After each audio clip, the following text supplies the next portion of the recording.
দেখা যাচ্ছে আমার ক্লিয়ার। তো আমি তাকে বুদ্ধি দিলাম কত টাকা আছে, সে বললো আমার কাছে 1000 টাকা আছে। আমি ঠিক আছে, তাহলে আমার এখান থেকে একটা ঝুড়ি কিনো, একটা ঝুড়ি অথবা একটা বল কেনো। তখন তাকে একটা বল কিনে দেওয়া হলো, আর বললাম যে তুমি বাইফেল আড়তে চলে যাও, কিছু শসা আর কিছু আমরা কিনে নেছো। তো আমি ওটা দেখানোর জন্য যাচ্ছি, ওকে বুদ্ধি দিচ্ছি। আজকে কেমন আছে দেখি। এই যে চলে আসলাম। আসসালামু আলাইকুম ভাইজান, কেমন আছেন আপনি? আলহামদুলিল্লাহ ভালো আছে।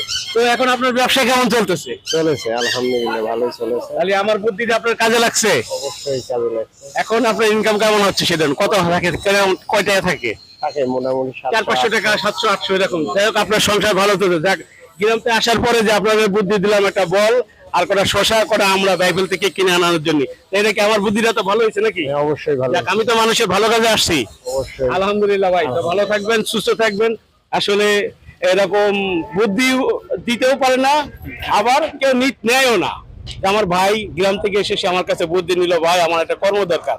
তাকে আমি শশা কিনতে পাঠাইলাম বাইবেল আর কটা আমরা, যা কিনে আনার পরে উনি আলহামদুলিল্লাহ 700-800 টাকা প্রতিদিন ইনকাম হচ্ছে। তো বন্ধুরা, ভালো থাকবেন, সুস্থ থাকবেন।